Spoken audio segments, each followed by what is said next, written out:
Wala sa Bible. The Bible is the Word of God, and we should all agree kung ano yung nakasulat doon. Amen po?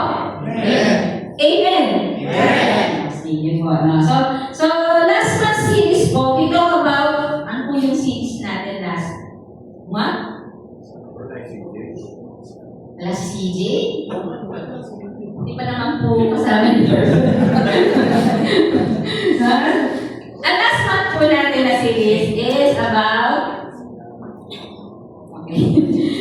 Kingdom in the Waiting. Okay na po? Kingdom in the Waiting. Pakisabi po, Kingdom in the Waiting. So, ibig po sabihin, meron pong kaharian na nag-aantay sa atin doon. Amen, no? Sabi nga doon sa isang salita niya, in my Father's house, there are many mansion. No? Yan po yung last na napag-usapan no? Sa Agnes na napag-usapan ko na. It's about yung tahanan ng Panginoon. At ay sa tahanan ng Panginoon, marami daw mansion. Kumbaga parang inaano doon is, dito parang kwarto eh. Sa isang tahanan, mayroong kwarto. Pero sa kingdom ng Panginoon, no, mayroong isang mapakalaking bahay na maraming mansion. Kung dito, wala tayong mansion eh. Hello? Wala tayong mansion. Pero meron tayong Panginoong Jesus. Hello? Si Jesus yung treasure natin. And at the time na ang Panginoon ay muling babalik na dito sa lupa, ayun na, isasama niya po yung mga kanya. Sino po dito sa Panginoon? Amen. Hello? Tayo po, nasahin po natin na tayo po ay nasa Panginoon. So parang yan nag-aatay. So, binigyan tayo po ng glimpse, no? Last month, no? Binigyan tayo ng glimpse kung ano ba yung nag-aantay sa atin doon. No? And I am sure na lahat tayo, nung narinig natin, no, naituro sa atin na yung about doon kung ano yung nag-aantay sa kaharian ng Panginoon, yung glimpse na yun, sino dito excited na sana mapunta ako doon? Marating ko yung lugar na yun. Diba? No? So, napakasarap po, no? Pero wag mo na ngayon. Wag mo na. Ngayon, excited tayo na makita yun kasi mansion yun eh. No? At walang problema doon. Tapos, maliwanag doon. Sabi nga, no, ang lalakaran mo na lang doon is streets of gold. At yung walls. No? Marami po mga iba't ibang uri ng mga precious stone na nandoon. No? So, yun po. So, wag mo na ngayon. So, ang gagawin lang natin dito is siyempre mag-aral pa ng salita ng Panginoon. No? Kilalanin pa ang Panginoon. And as we know Him, dapat po binubuksan na natin yung ating puso at mga isipan na tanggapin na Jesus is real. Heaven is real. Amen? No? So, alam ko na gusto natin makasama tayo doon. Amen po ba? Gusto niyo po ba? Kaya po kayo nandito kasi gusto niyo po no, na mas malaman pa, matutunan pa ano ba talaga yung nag-aantay sa atin doon. Okay, no? So, we will proceed, no? So, ang series po natin today, kung last month is Kingdom in the Waiting, kung saan meron nag-aantay. So, habang nag-aantay tayo, ano po ba dapat natin gawin? Ano po ang dapat natin gawin? Habang nag-aantay tayo, no, na marating, no, yung kaharian ng Diyos, habang inaantay natin yung muling pagbabalik ng Panginoong Yesus, ano po ba yung dapat natin gawin? Matulog? Ano ba? Sino sabi nun? Prepare. We must prepare. Pagsabi po, prepare. Prepare. Okay. No, pwede ba pumalakpak po kayo? Sino po?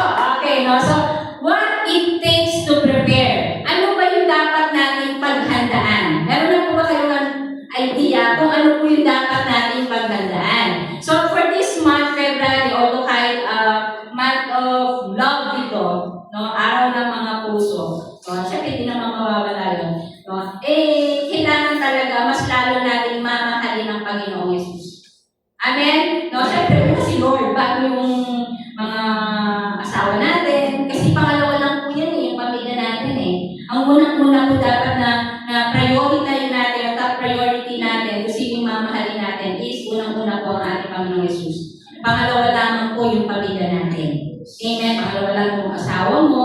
yung jowa mo, o yung anak mo, unang-una po is ang Panginoong Yesus. Okay po?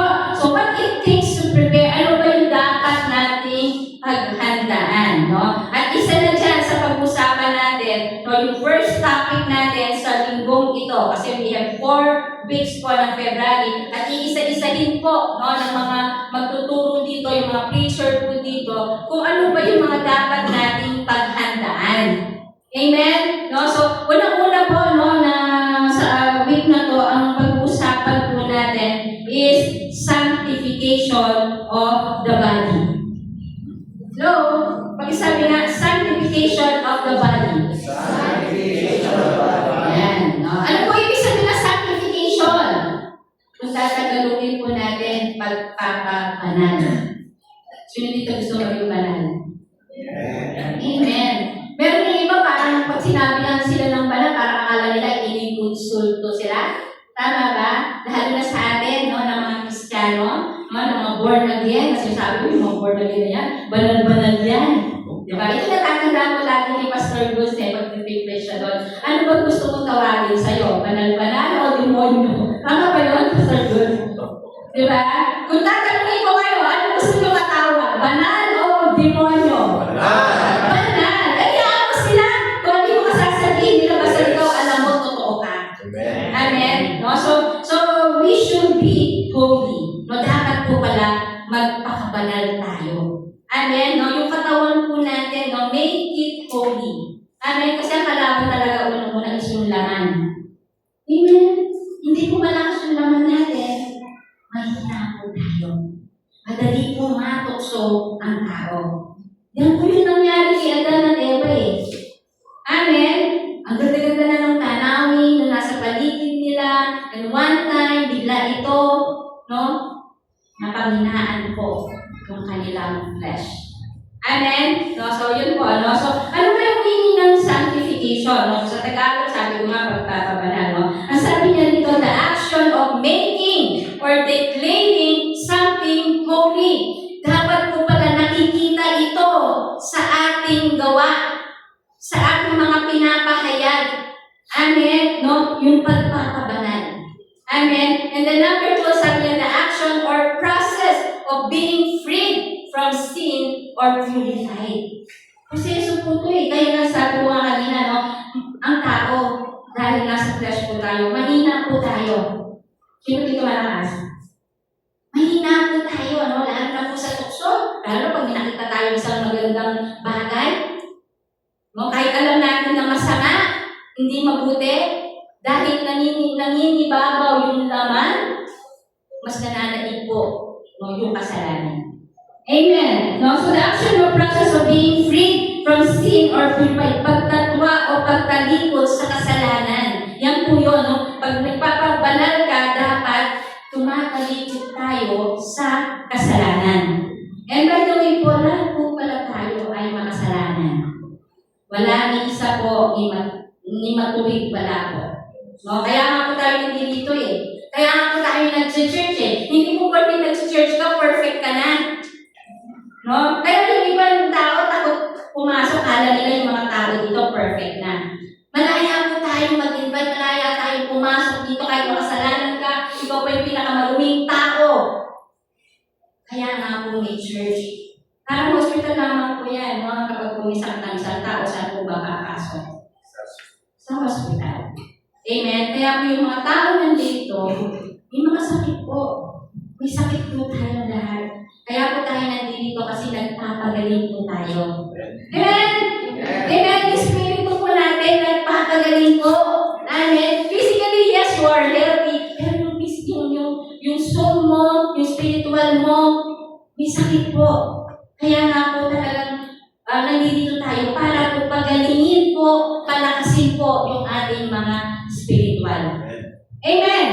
No? So, wala pong perfect. Kaya katabi mo, hindi po perfect yan. No? Ako po, hindi po perfect. Yung mga pastor po natin, hindi po perfect yan. Amen? Wala pong perfect. Sabi nga, no?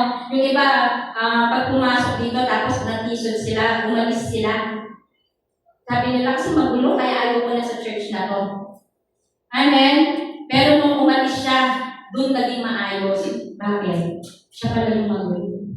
Amen? Siya pala yung magulo. Amen? No? So sanctification is keep away from anything that would defile God's temple. Ito pala yung alis, dapat naalis na po, no? Yung mga bagay na nakakasira sa templo ng Diyos. No? And sanctification is separation from the world unto God. No? Throw away anything that will bring you back to the slavery of sin. Yung unang tao po, no, yung sa mga Israelites po, no, kung mapapasa po natin sa Old Testament, matitigas po yung ulo nila. Amen? No, nakakagawa po sila ng mga kasalanan. Kaya po, ang Panginoon humihiwalay sa kanila. Bakit? Kasi sabi nga, ang kasalanan ang nagpapahiwalay sa atin sa Panginoon. Pero, ang Panginoon sobrang mabait po. Sobrang maibigin po ang Panginoon. Since we are His creation, ayaw po ng Panginoon na mawala tayo. Kaya ano po ginawa niya? Gumagawa po siya ng mga kaparaanan para muli manumbalik po tayo. Amen po! No? And since the Lord we serve is holy, holy po ba ang Panginoon? Banal po ba ang Panginoon? No? And since we serve and worship is holy, we need also to be holy. Amen? Yung Panginoong Diyos natin, banal. Kung banal ng Panginoon at sinasamba natin siya, dapat din pala tayo ay magpakabanal. Maging holy din po pala tayo. No? Kasi ang sabi niya dito sa 1 Peter chapter 1, verse 15 to 16, ang sabi niya, dahil ang Diyos na pumili sa inyo ay banal, dapat din kayong magpakabanal sa lahat ng inyong ginagawa. Pero sabi niya, sa lahat ng inyong ginagawa, hindi po pwedeng partial, hindi po pwedeng ito lang yung gagawin ko na mabuti, ito hindi. Sabi ng Panginoon, no, lahat ng inyong ginagawa. Amen? Sapagkat nasusulat, magpakabanal kayo sapagkat ako'y banal. Sabi yan ng Panginoon Diyos. No? For it is written, be holy because I am holy. Nagigets niyo po? Nakunawa niyo po? No? So ang ating Panginoon is banal. He is holy. No? Gusto niya ipakita niya yung mga sumasamba sa Kanya is holy din. Tayo na nandito na nakikinig na salita ng Panginoon, na nagtitiwala sa Panginoon, ang gusto ng Panginoon, magpakabanal ka. Yes, mahirap magpakabanal. Ang hirap sunod. Pero sabi niya, be holy. Amen. Objectives po natin. To prepare ourselves for the immediate and surprise coming of the Lord. Ano po ibig sabihin niyan? Alam naman natin na nalalapit na yung muling pagbabalik ni Lord. Alam niyo po ba yun? No? Nalalapit na pagbabalik ni Lord. So, ibig sabihin, hindi na magtatagal. No, hindi na magtatagal. Buti pa nga si Sister Christine na una na dun eh. Pero kung sinasabi, mauna na rin tayo. No? Hindi na magtatagal. Siya advance na, nandun na siya. Wala nang paghihirap, wala nang sakit, wala na siguro kasalanan, wala nang kasalanan. No? So tayo, habang nandito pa tayo, we are all blessed kasi nandito pa tayo. Buhay pa tayo. Sino dito masaya buhay pa siya? Amen? No? So habang buhay pa tayo, we must be prepared. No? Doon sa nalalapit na pagdating ng Panginoong Yesus. So dito, kaya nakakapla, coming of the Lord. So talagang tinitiyak, sigurado na ang Panginoong Diyos darating. Hello? Darating po ang Panginoon. Okay, darating po ang Panginoon. Are you excited? Yung pagbabalik ng Panginoon. Okay? Lord, wag muna. Pero excited tayo na dumating ang Panginoon. Darating at darating. Lalo na yung mga totoo sa Kanya. Yung mga nananampalataya sa Kanya. Kaya gusto ko sana, no, na yung church na to, even doon sa Angeles, ulit ko sinasabi, na dapat, prepared ka. Na dapat handa ka. Ano sa araw-araw ng buhay natin, mahirap. mahirap, may struggles, may problema. Alam mo dito, meron iba dito, may pinagdadaanan. No? Siguro bago siya pumunta dito, merong kabigatan, may pinagdadaanan. Pero isa lang sa tinitiyak natin, no? Na ang Panginoon, muli siyang darating para kunin yung Kanya. Amen? And then number 2, to abstain, no, from the deeds of the carnal flesh in view of sanctification of our body. And 16, pag-uusapan po natin is yung sanctification of our body. Ito po yung tuturuan po tayo, paano bang makaiwas sa tawag o sa gawa ng laman. Amen? No? Para patuloy na tayo ay maging banal. So yung katawan po natin, yan po yung pag-uusapan. Kasi alam natin katawan natin is marumi po yan. Amen? Marumi po yan. No? And our key verse for today, no, matatagpuan po siya sa 1 Corinthians chapter 3, verse 16 to 17. Sino po dito nakabasa na ito? Hello? Sino dito first time pala na narinig ito? Wala? Praise God. Talagang po yung sarili mo. Amen? No? Bakit? Ang gusto ko po, hindi lang ito yung first time na naririnig nyo o nababasa nyo ang salita ng Panginoon. Kasi alam nyo po, no, kapag po nagpupunta tayo sa church na to, huwag lang natin hantayin na yung mga verse na ibinababa dyan is first time na lang naririnig o nababasa. Kaya nga po tayo may kanya-kanyang Bible. Salita tayo ng Panginoon is for us to read that Bible. Nasa gano'n, pag dumating yung time na ito, i-discuss natin, ituturo ko, alam na natin yan. Amen? Palalawakin lang natin. Amen? No? So yung Bible po natin, huwag po natin hayaan na tumambay lang yan sa mga cabinet ninyo. No? Hindi basahin po natin. Okay po ba? No? Sabi na doon, verse 16, don't you know that you yourselves are God's temple and that God's Spirit dwells in your midst? Naniniwala po ba kayo dito? Na ang Panginoong Isus ay nakatira, nananahan dyan sa katawan ninyo. No? Sabi ko din, don't you know, hindi mo ba alam na ikaw ay templo, pag sinabi templo, tahanan ng Diyos, and that His Spirit dwells in your midst. Yung po kanyang Spirito ay naninirahan dyan sa inyo. Wow, parang ganda na itong katawan pala, kahit pala hindi karapat-dapat. Amen? And once I confess my sin at naniwala ako sa Panginoon, the Holy Spirit began to dwell in you. Nasa katawan na pala natin ang Panginoon, naninirahan pala yan. Amen? And if anyone destroys God's temple, kung sino naman daw po ang sumira sa kanyang tahanan, ito po, sisirain. Isa tayo mismo, sinisirahan natin eh. Hindi natin pwede sisihin yung iba. Minsan, dapat tingnan sa sarili mo, paano mo ba pinapangalagaan ang katawan mo? Paano mo pinapangalagaan, binibigyan halaga ang tahanan ng Diyos? Amen? No? God will destroy that person. Grabe, no? Andun mabuti. Amen? Do you believe that God is good? Amen. God is good. Pero meron din po siya ano ba dito? Dalang curse. Kapag hindi ka pala sumunod, meron din palang pagpapalusa. Nagdidisiplin po ang Panginoon. Kasi parang ano yan? Sa isang tahanan, merong magulang. Amen? Kapag hindi ka sumunod sa magulang mo, ang magulang mo magagalit. At may nakaalam itong parusa sa'yo.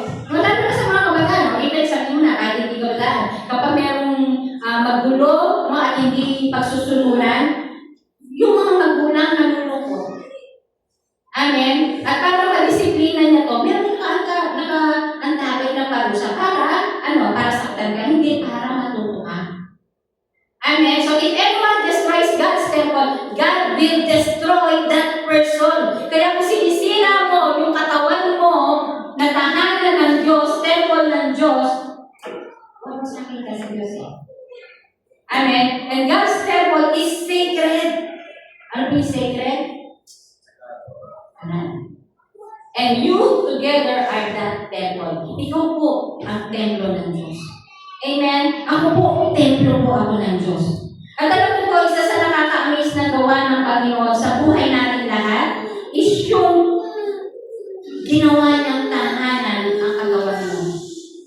ng tahanan ng katawan ko, ginawa ng tahanan ng katawan natin. No? At yun ay nakaka-amaze. He made His dwelling place here on earth. Amen? Hindi lang pala na sa langit, dito pa lang sa lupa, tinitirahan ka na, nananahan na ang banal na spirito sa'yo. So, paano ka nananahan? When you accepted Jesus Christ as your Lord and Savior. Sino dito tinanggap si Jesus? Dapat po, no? Dapat po na ano na natin, Lord, tinatanggap kita bilang aking Diyos na tagapagligtas. At nung nagsisi ka, inamin mo na ikaw ay mahina, ikaw ay makasalanan, the Lord forgave you. Ang ganda. Na ang Panginoon pala, sabi niya, kahit makasalanan ka, kahit malumi ka, at lumapit ka sa Kanya, ano sabi niya?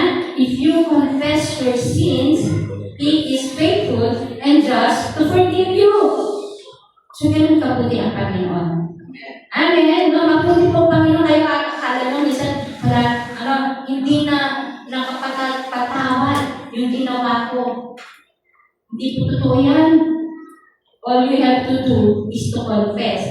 Kung yung mga kaibigan nyo o yung mga tao na alam mo na nasaktan mo o sinaktan ka, eh hindi ka kayang patawarin o hindi ganun kadali na patawarin ka, ibahin mo natin si Lord. No! Si Lord, kaya kong magpatawad agad-agad. Amen? Di ba nakakatawa yun, Lord? Kahit hindi niya po pinapatawad. Pero ikaw, nakuha mo akong patawarin kahit sa dami-dami ng aking mga kasalanan. Amen po? So, ganun po mabuti ang Panginoon. Amen, no? So, temple is a place of worship. No? Hindi lang, unang-una po ang mga tao kasi, nami-misinterpret po yung church. Yes, ito po, church is a building. Ito po, church ito. Pag sinasabi natin, pupunta ako ng church, saan ka pupunta? Sa building. Ito, building po ito eh. Amen? So temple is also a place of worship, building used for spiritual rituals and activities. Amen? Yes, templo tayo ng Diyos. Pero meron din isang building na sinasabi, pero mahalaga po yung templo ng Diyos na dito. Amen? Noong unang panahon po, kaya identify po natin, meron pong tabernacle and temple. Yung tabernacle po pala, ito po yung parang portable tent. Pag sinabi portable tent, sino nakakita na ng tent? Portable. Yung po bang tent na yun, fixed na nandoon? Hindi. Pwede mo siyang galing kahit saan. Amen, no? So, dito po, no, meron po inano si God, no, na meron po siyang inutusan para po magtayo ng tabernacle. So, yung tabernacle na to, it is a place of worship na portable. No, it is a tent. At para maintindihan po natin, no, yung mystery, kailangan maunawaan natin yung history ng templo. Kasi kanina sinasabi ko sa inyo, ang templo ng Diyos, isa sa mga templo at mahalagang templo ng Diyos is ikaw. Amen? So, balikan po muna natin yun, no? At alam naman natin na ang Panginoong Diyos, dahil mahalin tayo, gumagawa ko siya ng paraan para tayo ay muling malapit sa Kanya. And we all know na tayong lahat ay nawalay sa Diyos. Bakit? Nauna yan sa unang tao eh. Sa mga unang naging magulang natin. Sino? Sila natin ba? Amen. At dahil gusto ng Panginoon na ma-restore tayo, meron siyang pinausap na isa. Sino yun? Si Moses. So si Moses, pinausap ng Panginoong Diyos at pinapabuild siya ng isang tabernacle. Tabernacle, it is a portable or tent. Hindi siya fixed. Pwede siyang isinasama siya sa mga paglalakbay. Amen, no? At sabi niya dito, no, the first place na pinagawa niya ay tabernacle, ito ay inuutos kay Moses. No? Ang sabi niya dito sa Exodus 25:8-9, sabi niya, o sabi niya dito si Moses, have the people of Israel build me a holy sanctuary so that I can live among them. So, ibig sabihin, inutusan ng Panginoong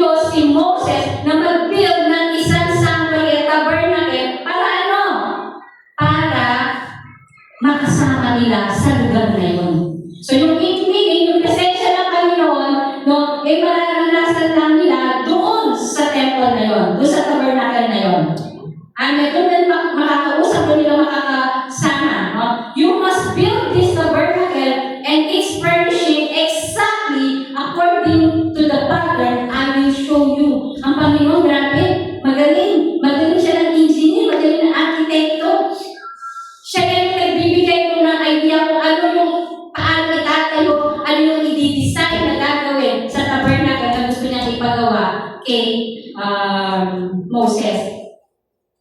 Para sabi niya sa verse 22, sabi niya, I will meet you there and talk to you from above the atonement cover between the gold cherubims that hover over the ark of the covenant. From there I will give you my commands for the people of Israel. So ibig sabihin, yung tabernacle, nakahati ko yan sa tatlong section. Tatlong section. Una po is outer court. Yung sa labas. Pangalawa po is yung holy place. At yung pinakahuli po is yung holy of holies.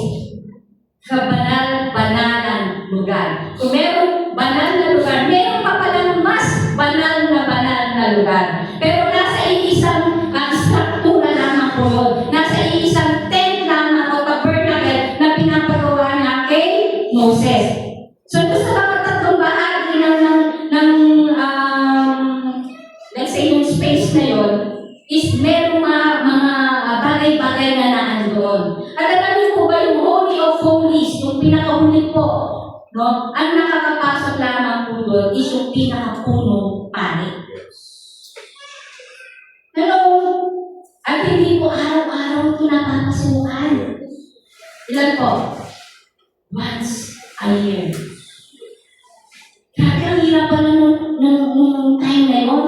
Makakausap mo lamang pala ang Panginoon once a year.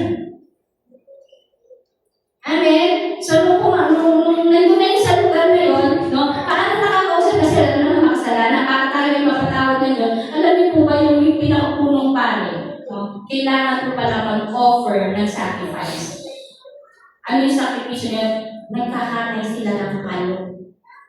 Para makatawad ang mga kasalanan, kailangan pala umuli ka ng kambing dyan, umuli ka ng tupa dyan, at ialay mo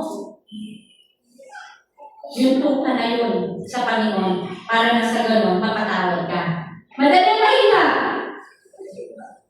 Saan ka kukuha ng tupa? Saan ka kukuha ng kambing para ialay mo sa Panginoon para na mapatawad, ma-wash away yung kasalanan mo. Amen? No? So, di nagtagal, no? Meron din siyang isang pinagawa at ito po ay isang temple. Yung temple naman po dito, tinutukoy ni Jesus, no? It is a fixed dwelling place. Para ganito. Ito hindi natin pwedeng ilipat kung saan-saan. Hindi natin ito pwedeng dalhin during our journey. Amen? So, isang fixed na building, no? Ang pinagawa niya kay King Solomon. Sino nakakilala kay King Solomon? Si King Solomon, siya po ay ang anak ni King David. No? So, pinagawa niya po dito, no? Pinagawa po kay King Solomon yung isang fixed na building po. And makikita po natin sa 1 Kings chapter 6, no? Basahin na lang po natin yung para ito tayo magay. At sabi dito, it was made up of cut stones. So, ibig sabihin, itong pinagawa kay King Solomon, ano na naman, idea na naman, struktura ng Panginoon, inutusan siya gawin niya ito.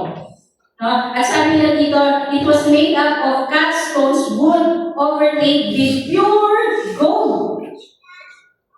Precious stones, golden vessel curtain. Oh, grabe no, yung makikita mo yung bahay, totoong gold yun. Yan mga tao, pag nakakita ng gold, gusto, akin to, ano to. At may tendency, pwede magnaawan pa eh. Hello, tatama po ba yan? No? Pwede magnaawan pa. No? And during time na natapos ni King Solomon, no? Yung paggawa ng temple na yun, no? Di kalaunan, ito ay nawasak din. Ano nawasak? Dahil sa disobedience ng mga Israelitas. At through their leader, si King Nebuchadnezzar, sino po nakakakilala kay King Nebuchadnezzar? No, sabi ko sa inyo, kailangan makasabasa tayo ng Bible para naan natin yung posible yung mga character na nandun sa Biblia. So, binasa, no, yung temple na ginawa ni King Solomon, may pure gold dun eh. Nagkaroon ng nakawan. Binasag ito, gawa ng mga disobedient na Israelita. At anong ginawa ni King Nebuchadnezzar? Ninakaw niya yung mga treasures, yung vessels of gold at dinala ito sa Babylonia. Sa Babylon. Dinala niya, bakit gusto niya? Ninakaw niya. Pero during that time, syempre hindi naman ninayaan ng Panginoong Diyos, no, na walang templo, na hindi niya makakausap yung kanyang mga Israelita, no? Through Nehemiah naman, no, na-restore ko ito ulit. Ganun po mabuti ang Panginoon, may pagsira, may pag-restore. Kung ikaw man ay nasisira, kaya kang i-restore ng Panginoon. Amen? No? Huwag po tayo mawalan ng pag-asa. Nagkasala ka ba ngayon? Huwag kang mawalan ng pag-asa na kaya kang pagkakalin ng Diyos. Ipag-asa. Amen? And during the time of Nehemiah, sabi niya, the temple service was restored. Kailangan nakakalungkot, no? E muli daw ito nawasak. Amen? Nawasak ulit, i-restore. Pinagawan siya, no, through King Solomon. Kaya lang dahil sa disobedience ng king ng mga Israelita at yung namumuno sa kanya, pinagnakawan, ninakaw, no? Kaya nawasak po yung unang templo na pinagawa. And then ito, nirestore ulit ni Nehemiah. Sino nakakilala ni Nehemiah? Amen? No, nirestore ulit. Kaya lang sa di nagtagal, nawasak muli. Again, the temple was destroyed. Nino, by the Romans under the emperor of Titus. Amen? No, di ba? Ginawa mo. Tapos nawasak, nasira. Pero syempre, andun ulit yung pagtayo. No? So nawasak ulit yun. No? And on the third time, temple was built. So hindi na yan ng Panginoon Diyos na yung temple italagang tuluyang mawasak. Nawasak man yan, pero ang gusto ng Panginoon, mag-build ulit yung kanyang tahanan. Amen? No, sabi niya, and on the third time, temple was built when God chose to reside among His redeemed people. Amen? Sa pangatlong pagkakataon, ang Panginoon na ang kumilos. Ang Panginoon na ang nagtayo. Hello, una kay Moses, pangalawa kay Solomon, pangatlo kay Nehemiah, and this time, ang Panginoong Jesus, siya na yung nag-build, siya na yung nagtayo. At paano niya natayo ito? Sa pamamagitan po ng pagtira niya, pagnahan niya sa mga tao, tinubos niya. Pero, nag-guess po ba? Pero, naunawaan po. Naunawaan po, no? So the Lord Jesus gave us a clue, mayroong clue. Ano yung temple na to? Na tinayo ng Panginoong Jesus. No? Sabi niya dito, the Lord Jesus gave us a clue that He has a temple. Meron daw siyang templo, may tahanan siya, may sanctuary siya, prepared, na nakahanda, not made with hands. Na hindi kayang gawin ng isang tao, ng isang kamay. Ano kaya yun? John 2, chapter 2, verse 19. Ang sabi niya, destroy this temple and in 3 days I will raise it up. So lahat po na napagawa, lahat po ng mga physical na templo na nandyan, lahat na napapasukan natin na templo, pinapadestroy ni Lord yan. Itong church na ito, kaya i-destroy yan. Kapag ang tao nananahan dito, kapag ang tao pumapasok dito, ay sumusuway. At huwag naman natin isipin, huwag naman natin mangyari na itong templo na itinatag, na tinayo, huwag wasakin ng Panginoon. Why? Hindi mawawasak ang templo na to, itong physical church na to, kung ang tao nandito ay totoo. Amen? Yung pinakahalagan. Why? Sabi niya, destroy this temple and in 3 days, I will raise it. Parang ang hirap, no?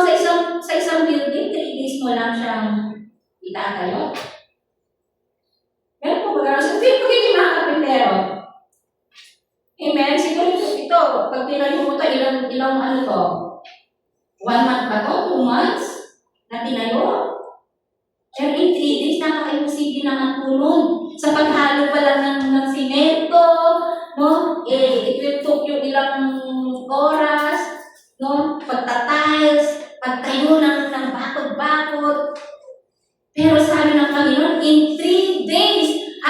raise it up. Imposible? Posible. Posible, bakit ang Diyos ang magtatayo? Amen, no? The temple, so, ang temple na tinutukoy ni Jesus is yung temple that God's dwelling place is yung ating katawan. Makikita natin, balikan po natin yung sa 3:16. Sa 1 Corinthians 3:16, sabi niya, don't you know that you yourselves are God's temple and that God's Spirit dwells in you? You yourselves are God's temple. So, tinutukoy dito, ikaw. So, ibig sabihin yung 3 days dito, si Jesus nangyari yun eh.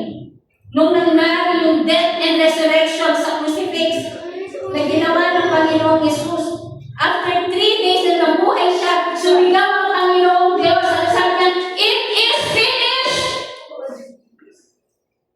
Natapos na.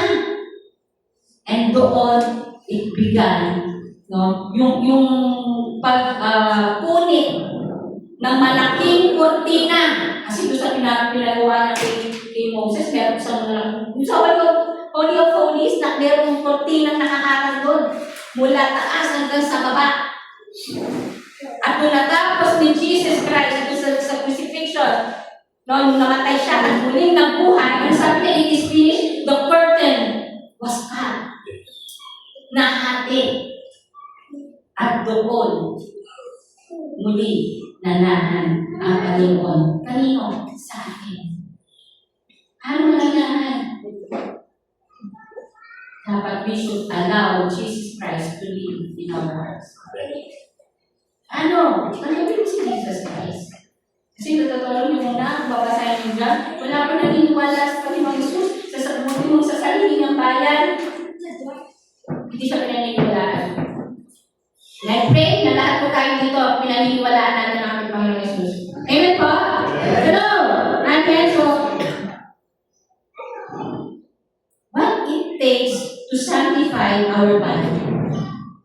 No, from the tabernacle na inano ni Moses to temple na pinagawa ni King Solomon. And now, na mismo sa Panginoong Yesus nang build siya ng sarili ng temple through us. Sa pamamagitan natin, nanahan ng Panginoon. So, ibig sabihin pala, we can talk, we can communicate with Jesus anytime. Any day. Hindi mo na kailangan manghuli ng kambing, ng tupa para ihalay sa Panginoon. You yourself, your life, can offer yourself as a living sacrifice to the Lord. Sabi nga sa awit, the Lord is in this place. The Lord, di ba? So, ibig sabihin, hindi lang dito sa lugar na to, nananahan ng Panginoon, dito sa physical building, kundi nasa sa iyo eh. Kahit lumabas ka dito, kung ang Panginoong Yesus nasa sa iyo, dala-dala mo ang Panginoong Yesus. Amen? Nagigets niyo po? No? So, what it takes to sanctify our body, ano ba yung dapat natin gawin para maging banal ng ating katawan? Now, number 1, perceive that your body is the temple of God. Pakibasa na ako. Perceive that your body is the temple of God. Unang-una po, dapat kong gawin natin is maunawaan natin. Maintindihan natin na yung katawan na ito ay templo ng Diyos. Di ba pag yung bahay tayo, gusto natin malinis yung bahay natin, maganda yung bahay natin. Sino gano'n yun? Mga bahay niyo ba malilinis? Amen. Kahit hindi malaki, no? Kahit hindi kagandahan, pero malinis. Amen. So, una-una, dapat po pala maunawaan natin na ang ating katawan ay templo ng Diyos. Okay? Ang sabi niya sa 16, don't you know that you yourself are God's temple and that God's Spirit dwells in you. Yung Spirito po ng Diyos na nanahan po sa atin. Hello? Hello, Lord? Yes. Hello, Lord? Hindi mo kailangan makita si Lord face to face. Because the Lord is Spirit and we can talk to Him through prayer. Sino dito na nananalangin? Alam mo kung nananalangin kayo, kinakausap niyo ang Panginoong Jesus. Yes. Ang hirap naman natin, nandiyan si Lord sa katawan mo, nandiyan si Lord sa inyo, hindi mo siya pinapansin. Di ba ang hirap sa isang tahanan walang pansinan? Tama. Diba? Hirap doon. Nag-away kayo, parang iwasan kayo. Di mo alam kung paano. Yes. So sa isang tahanan, dapat merong pag-uusap. Di communication. And you and the Lord is nasa iisang tahanan. At dapat pala, kinakausap mo ang Panginoon. So do not neglect praying daily. Pagising mo ka lang, pray ka na. Nandiyan si Jesus eh. Hindi mo na kailangan pumunta ng altar, magsimpi ng kandila doon, tapos ako siya kakusapin. Hindi. Pagmulat pa lang ng mata mo, sabi nga naman, hindi niya tayo iniiwan eh. Pero kung gilis nyo, nandiyan siya, nagpumunta, bantay ka niya. Umaalis ka, bantay ka niya. Nagtatrabaho ka, bantay ka niya. Kumakain ka, bantay ka niya. So pag masarap yung kinakain mo, Lord, thank you. Nandiyan lang siya eh. Hindi mo kailangan pumunta sa ibang lugar para magpatayin mo lang. At right that moment, pwede mo siyang pasalamatan agad. Amen? No? So, meaning, no, na ang mga Kristiyano, ang ating katawan ay tinitirhan ng Espiritu ng Diyos. So, the Holy Spirit is dwelling in you. Hindi mo pwedeng sabihin, yes, nananampalataya ka. So, kapag tunay ka mananampalataya, ibig sabihin, ang Panginoong Isus nandiyan talaga. Amen? No? So, kaya dapat natin pangalagaan pa natin po yung katawan natin. Huwag natin sirain. Huwag natin dumisan, ang sabi nga. No? Gawin natin ito karapat-dapat sa Diyos. Kasi bakit ang nakatira dyan? Sino? Sino nakatira dyan? Panginoong Yesus. Pag may bisita nga, kahit ang bulog na bayo, kung nalaman mo dati, ang bilis mo maglinis.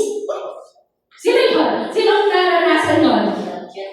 Di ba? Ang dumi ng bahay. Uy, darating daw si ano? Si Mayor darating daw. Si Pastor Cruz darating daw. Dapat nagagawin yung ang bilis pa sa alas 4, ang bilis na ng bahay mo. Di ba mas maganda na kahit walang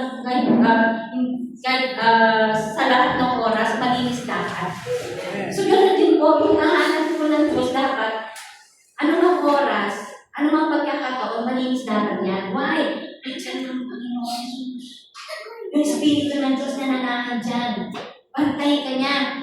Amen. Kaya kung meron kang ginagawa, nagpapadulis sa'yo sa laman mo, kaya naman, Lord, bantay ka na, nandyan siya. Amen. Amen. Nagigets niyo po? So, dapat po gawin natin karapat-dapat ang Diyos sa ating mga katawan. Amen. Number 2, protect your body, the temple of God. So, dapat pala, ingatan po pala natin ang ating katawan dahil ito ay templo ng Diyos. Hello, di ba sarap po ingatan ang katawan natin? Amen. Ingatan po natin.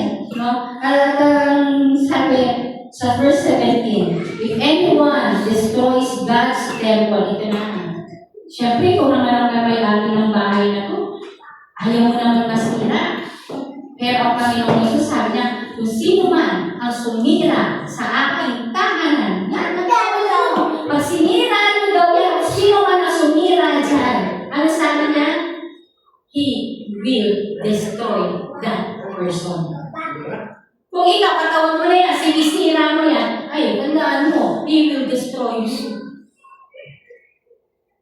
Amen? Kung meron mga tao na sinisira ka, He will destroy that person.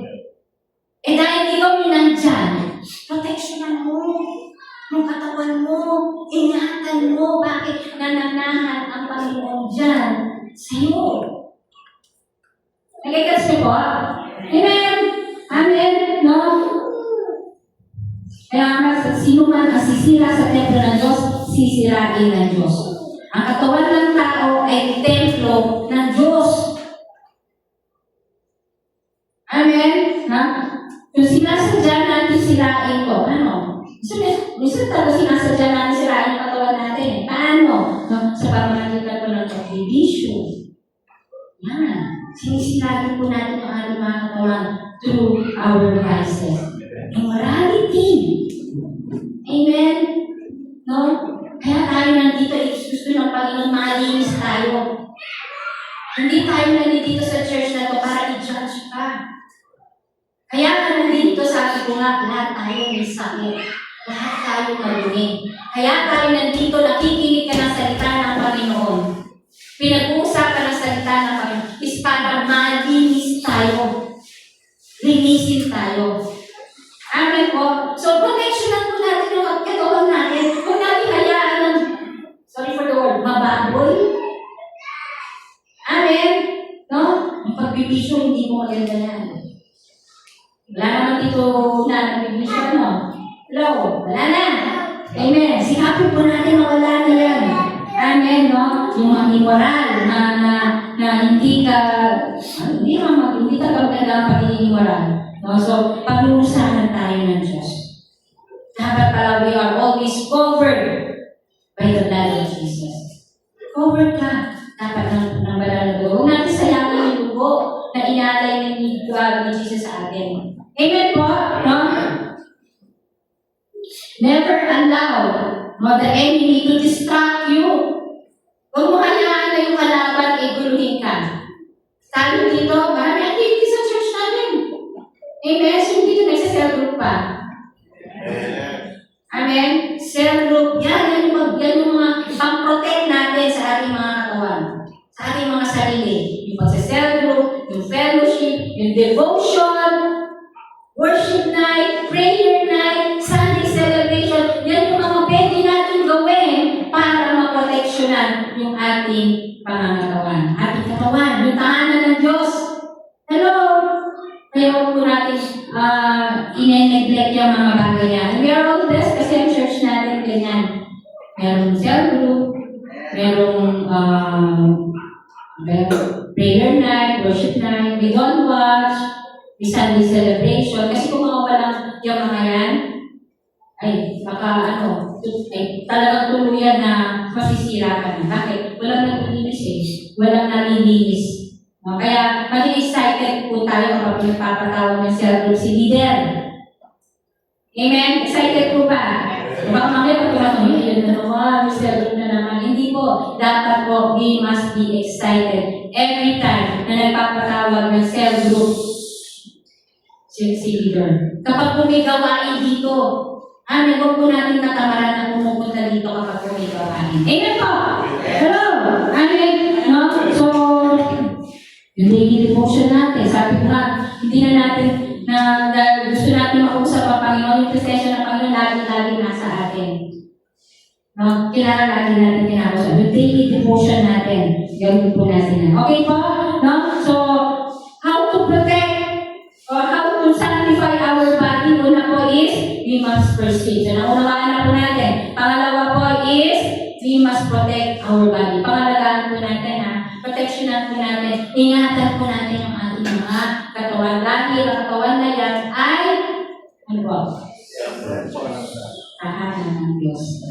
Amen? Paano pinoproteksyonan nyo yung body? Pinapapintura nyo, pinaparenovate nyo, pinapaganda nyo, pinapalinis nyo. Dapat po din, yung katawan na yan, since yan ay tahanan ng Diyos, dapat po ingatan po natin. Amen po. Number 3 po is sanctify your body, the temple of God. Yan. Tulad mo natin, topic natin talaga, is sanctify your body, the temple of God. Pabanalin ang inyong katawan, ang templo ng Diyos. Huwag po kayo maiiyak pag sinabi nilang banal-banal ka. Pag sinabi nilang banal-banal ka, yes, banal ako. Kaya isang ang tama kong magsabi ng banal ka, it is because totoo, nagpapakabanal tayo. Nagpapaka-holy tayo. Why? Because ang sabi ng Panginoon, He is holy, so we should also be holy. Kaya kung sumusunod tayo sa Panginoon, dahil sabi niya, be holy. Isa yan sa mga sinusunod natin. Be holy because I am holy, sabi ng Panginoon. So, sino dito gustong maging banal? Sino dito gusto maging banal? Amen. Magpakabanal po tayo. Magpakabanal po tayo. Para sa niyo, para po sa ating kaluluwa yun. Amen. Para po sa ating kaluluwa. Natatandaan po yung devotion kahapon po, nasabi ko, what it shall profit a man if he gains the whole world but loses his own soul. Yung iba nagpapakapagod,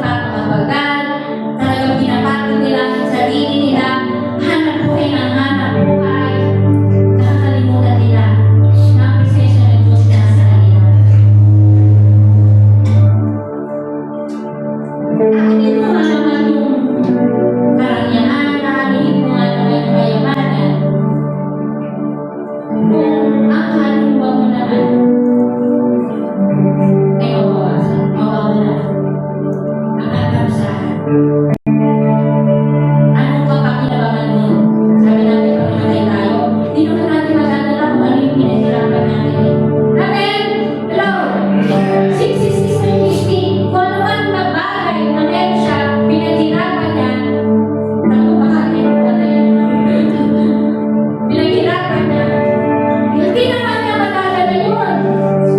Amen? Kaya mahalaga po paghandaan po natin yung sarili natin.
na nasa sa inyo na.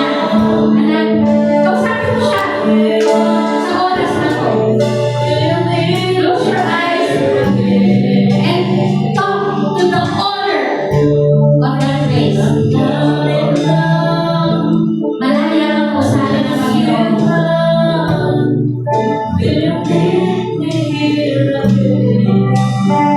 Lord God, hallelujah, Jesus, salamat ng marami, Panginoon.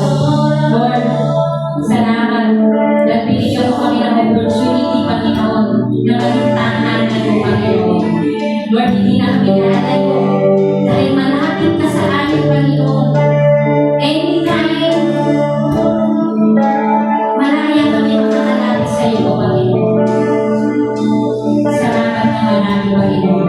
Holy Spirit, salamat sa gabay mo, sa pakikinggan mo, sa pagpapala mo. Thank you, Jesus. Hallelujah. Lord, thank you po sa salita mo ngayon. Itinuro mo sa amin, Panginoon, na hindi lang yung physical building, hindi lang yung kung saan ang tunay na church. Bagkus, ang tunay na church pala is ito. Kami pala, Panginoon, ang templo ng Panginoon. Kaya po maraming salamat dahil nandyan ka, nananalig ka sa amin. Patawad, Panginoon, kung nasisira namin, sinisira namin ang talaan mo, Panginoon. Pero Lord, nagpapasalamat kami, Panginoon, dahil patuloy mo nire-restore, nire-rebuild, Panginoon, ang tahanan mo, Panginoon. Thank you, Lord. Salamat, Panginoon. Dalangin namin, Panginoon, sa muli mong pagbabalik, Panginoon, in your second coming, Panginoon, maalugod ka sa amin, Panginoon. Maalugod ka, Panginoon, at hindi kami papayag, Panginoon, na maiiwan, Panginoon. Kaya, Lord, salamat sa iyo, Panginoon. Patuloy, Lord, na hinihingi namin, Panginoon, yung paggabay mo, yung pag-iingat mo, ay namin sumasa amin, Panginoon. Thank you po, Lord God. Ito po ang aming dalangin, God, in Jesus' name. Amen and amen.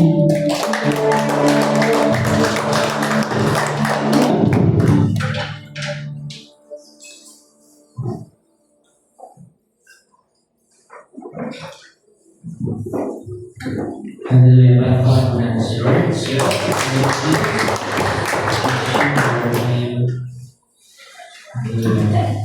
Are you blessed po ba sa mensahe ni Lord? May mahal nila.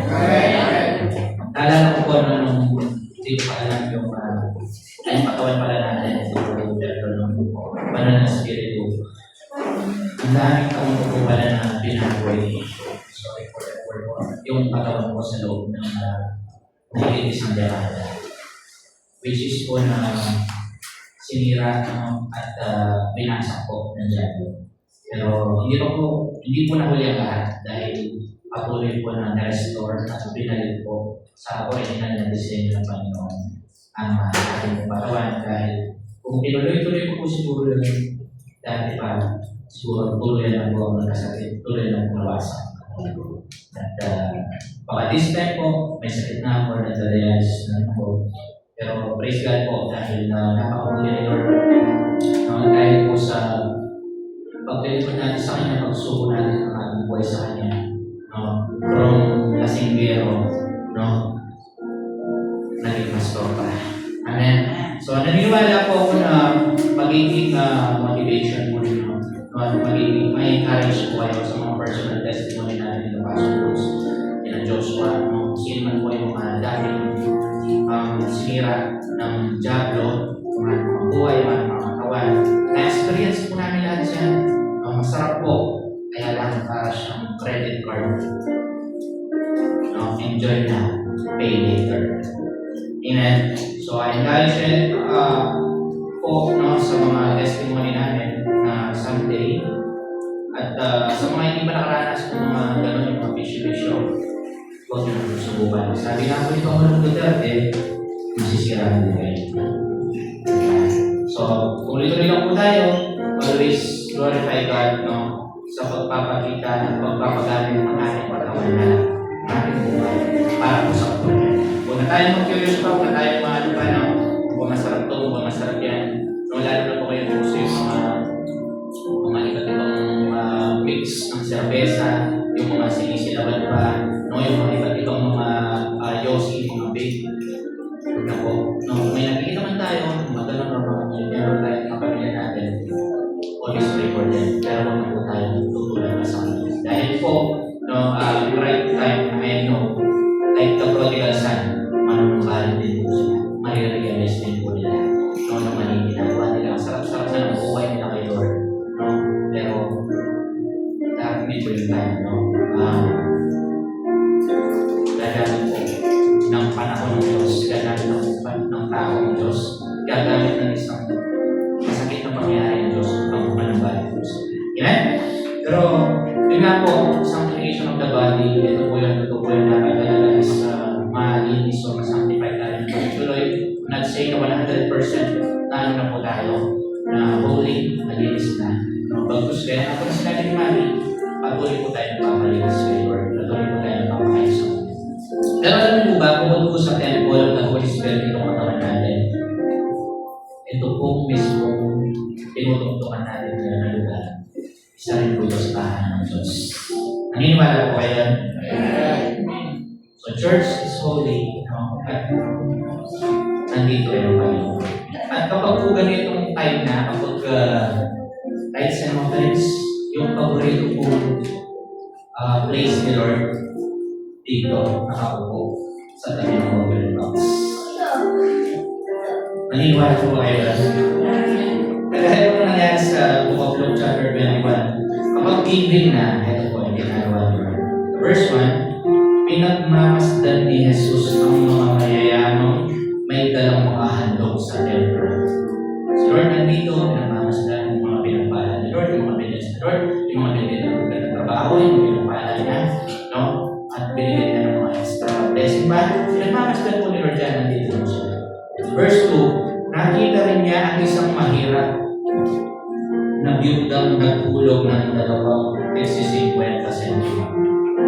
Hindi lang po yung mga mahirapan, yung mga pinagpala. Bagkus, pag yung puso ng mga mahirap o yung mga sakto ng binigyan, pinigil natin po nila siya. Nandito po siya, no?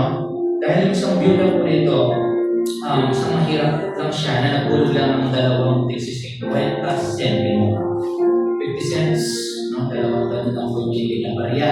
Sabi ko sa verse 3, sinabi niya sa mga alagad, ang inihandog ng mahirap na biyudang iyon ay higit pa sa inihandog nilang lahat. So si Lord, nai-impress din siya, no, kung pinapala ka man yung offerings mo, yung tithes mo, na-impress ko siya. Huwag po natin lalo na kung binigay mo ng buo po yan, nai-impress ko si Lord dyan. At naitatanin po yan ng maayos. No?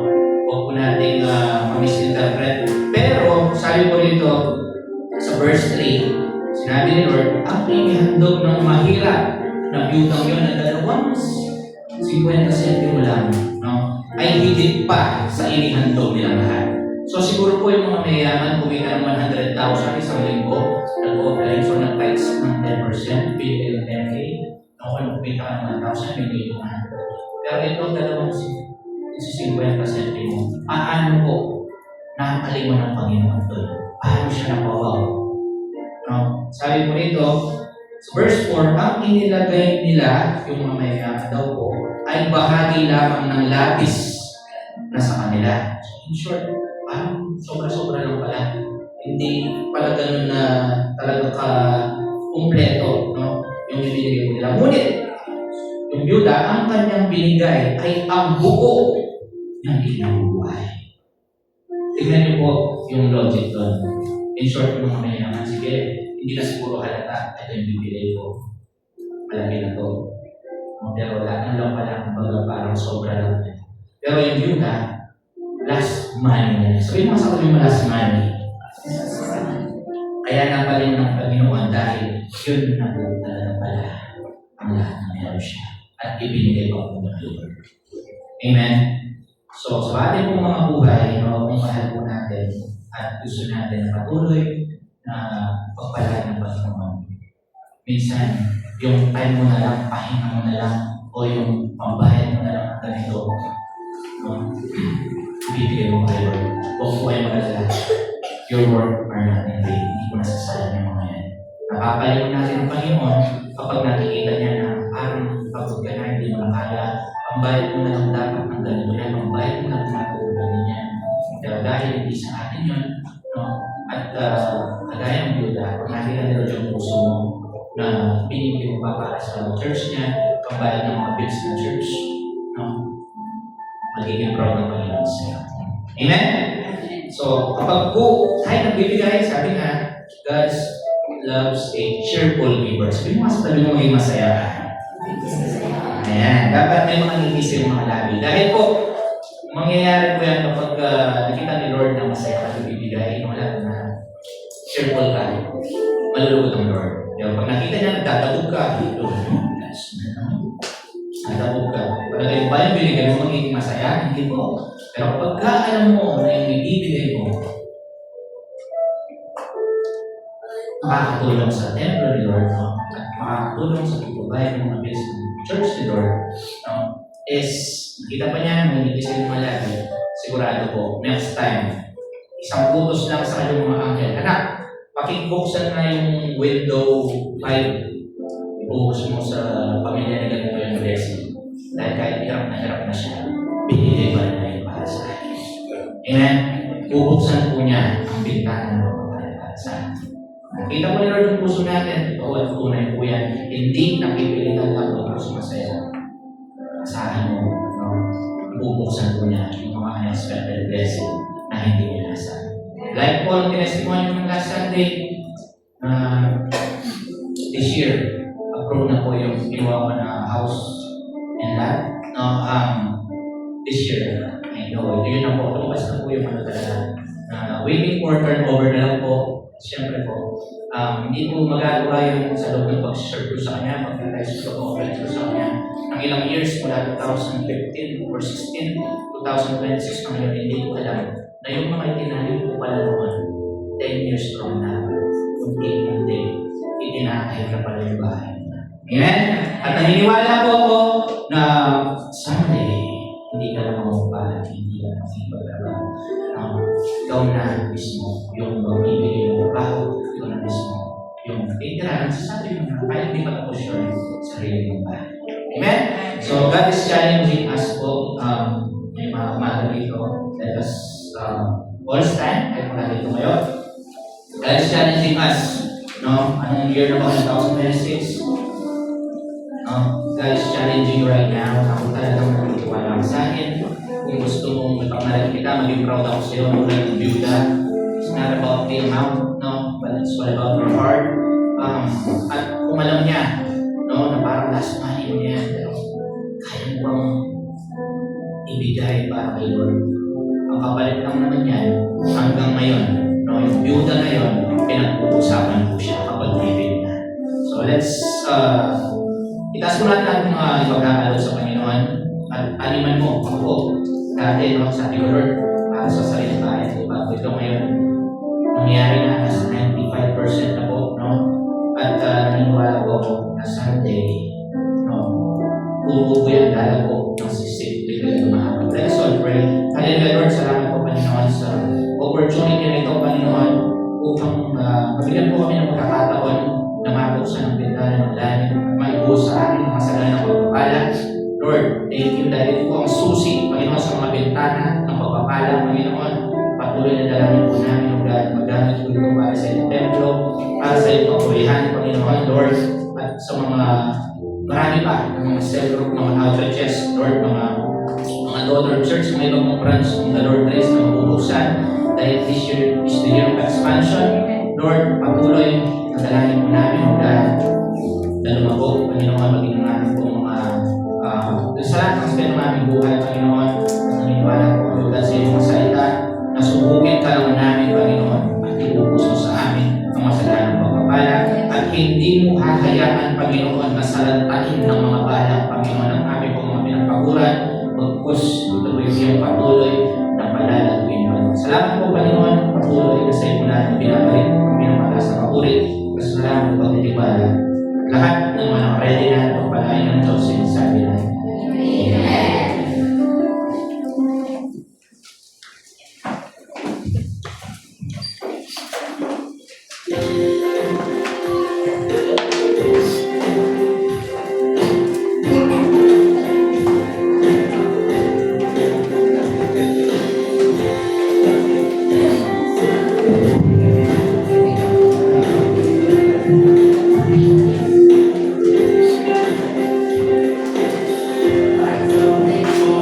Hello po. Palakpakan natin si Lord. Masaya po ba na nagbigay sa Panginoon?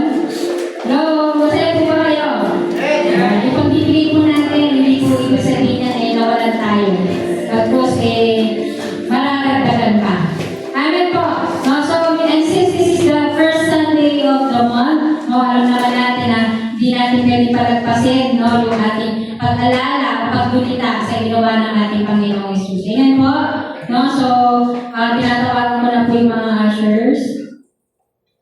And before ko ipag-pray, let's bow down our heads. No, pilit po tayo at manalangin po tayo sa Panginoon.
Tayo po tayo. Lord, thank you, Lord God, for opening your life to us, Panginoon. Lord, tunay na, Panginoon, ito ang aming Diyos, Panginoon, at tagapagligtas, Panginoon. Salamat, Lord, dahil minahal mo kami, Panginoon, at dahil sa pag-ibig mo, God, inaalay mo ang Diyos sarili, Panginoon, para sa kaligtas na bawat isa, Panginoon. Salamat po, Lord. Ipatas po natin ang ating mga pinapay. On the night when he was betrayed, the Lord Jesus took some bread and gave thanks to God for it. Then he broke it in pieces and said, "This is my body which is given for you. Do this in remembrance of me." Kain na po natin. Set apart for you, my master, ready to do your will. Let's pray for the cup. Let's po natin. In the same way, he took the cup of wine after supper, saying, "This cup is the new covenant between God and His people, an agreement confirmed with my blood. Do this in remembrance of me." Let's be thrown with it. Sige po, palakpakan natin si Lord. Lord, salamat. Thank you po. Yes. Remember natin sa thank you, Lord. Lord, thank you. Sige po, let's pray. Lord, maraming salamat po muli, Panginoon. Lord, hindi kami magsasawa, God, na magpasalamat sa iyo, Panginoon. Because you deserve every gratitude, Panginoon, Lord.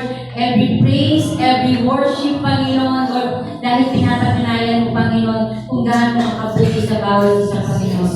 Lord, as we end this service, Panginoon, Lord, salamat sa iyong presensya, O God.